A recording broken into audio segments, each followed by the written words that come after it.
अस्सलाम वालेकुम class. Now start chapter number 11।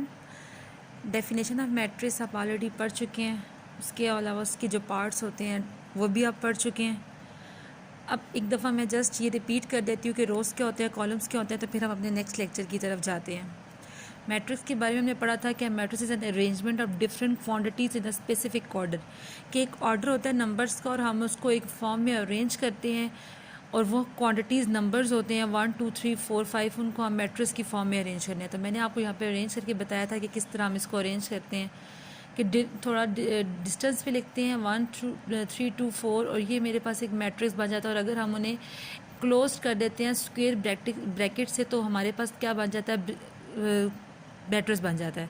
The numbers written in the form of rows and columns, की जिन numbers को हम रोज एंड कॉलम्स की फॉर्म में लिखते हैं और enclosed by square bracket, और स्क्वायर ब्रैकेट से हम क्या कर देते हैं, क्लोज कर देते हैं, तो हमारे पास क्या बन जाता है, एक मैट्रिक्स बन जाता है।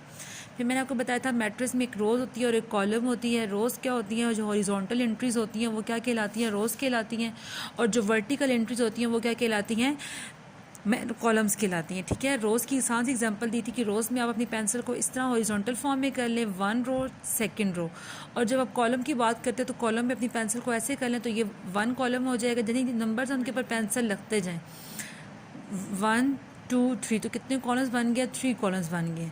तो आसान सी बात है कि जो वर्टिकल एंट्रीज़ होती हैं वो क्या कहलाती हैं, कॉलम्स कहलाती हैं, जो हॉरिजॉन्टल एंट्रीज़ होती हैं वो क्या कहलाती हैं, रोज़ कहलाती हैं। उसके बाद नेक्स्ट हमारा टॉपिक था ऑर्डर ऑफ मैट्रिक्स। तो मैंने आपसे कहा था कि आप किसी मैट्रिक्स में अगर आप number of rows and number of columns बता रहे हैं तो वो मेरे पास क्या बन जाएगा, ऑर्डर ऑफ अ मैट्रिक्स बन जाएगा। और उसे हम किस फॉर्म में लिखते हैं, या तो हम m क्रॉस n की फॉर्म में लिखते हैं या फिर हम उसे m बाई n की फॉर्म में लिखते हैं। और ये भी बताया था, पहले हम हमेशा रोज़ लिखते हैं और सेकंड में हमेशा हम कॉलम्स लिखते हैं। पहले को क्या लिखते हैं, पहले हमेशा रोज़ लिखते हैं एंड सेकंड हम क्या लिखते हैं, कॉलम्स लिखते हैं।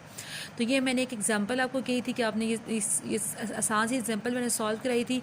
सबसे पहले आपने क्या लिखना, अगर आपको क्वेश्चन आता है कि find the order of a matrix, कि इस मैट्रिक्स को ऑर्डर किया, तो सबसे पहले आप क्या लिखेंगे, number of rows. Number of rows कितनी होंगी, 1 रो 2 रो, तो 2 रोज़ हैं, इसका मतलब है नंबर ऑफ रोज़ कितनी आ गई, 2 रोज़ आ गई। कॉलम्स के लिए आप अपनी पेंसिल को ऐसे रखेंगे 1 2 3, तो कितने कॉलम्स बन गए, 3 कॉलम। हम नंबर्स को नहीं देखना यहाँ पे, जस्ट आपसे वो पूछ रहे हैं रोज़ एंड कॉलम्स। नंबर्स तो उसमें 3 नंबर्स आ रहे हैं, अगर 2 रोज़ है तो 2 रोज़ में 3 नंबर्स आ रहे हैं। जस्ट आपने यहाँ पे क्या बताना है, नंबर ऑफ रोज़ बताना है, नंबर ऑफ कॉलम्स बताना है। और ऑर्डर ऑफ मैट्रिक्स को लिखने का तरीका क्या है, पहले आप फार्मूला लिखेंगे, फार्मूला क्या, m cross n and m by n, then उसके अंदर आप वैल्यूज पुट कर देंगे। आज जो हम करेंगे,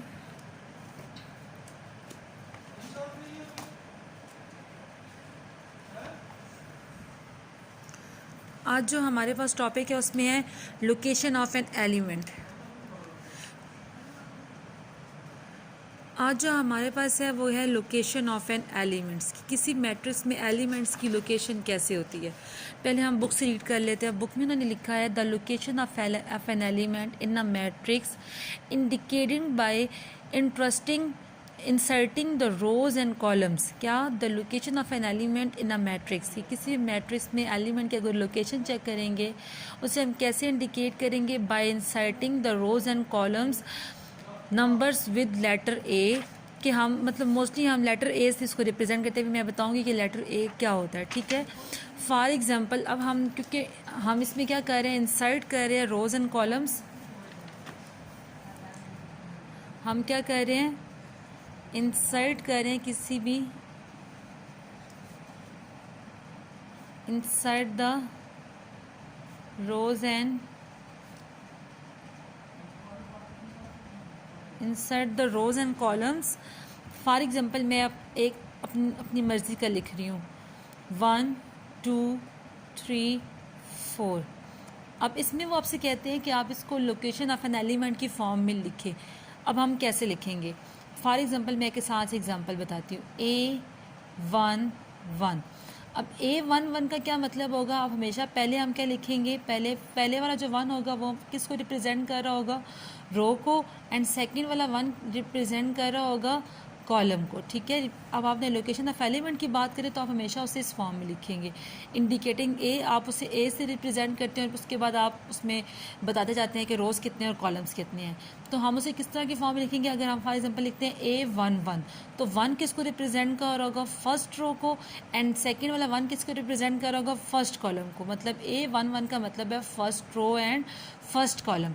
और अगर मैं यहाँ पे लिखती हूँ A12, तो पहले वाला 1 किसको रिप्रेजेंट कर रहा होगा, रो को, एंड सेकंड वाला किसको रिप्रेजेंट कर रहा होगा, कॉलम को।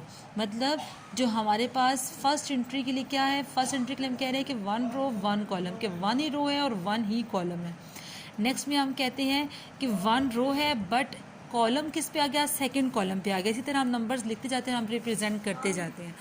अब अगर हम इस मैट्रिक्स में हम इसकी लोकेशन देखते हैं कि क्या आ रही है, तो हम इसमें क्या करेंगे, पहले हम 1 की बात करते हैं, ठीक है, इस 1 की बात करते हैं। अब देखो इसमें कितनी रोज़ हैं, रो 1, रो 2, और इसमें कितने कॉलम है, कॉलम 1 एंड कॉलम 2, मतलब 2 ही रोज़ हैं एंड 2 ही कॉलम है। क्योंकि आपको पता है कि वर्टिकल एंट्रीज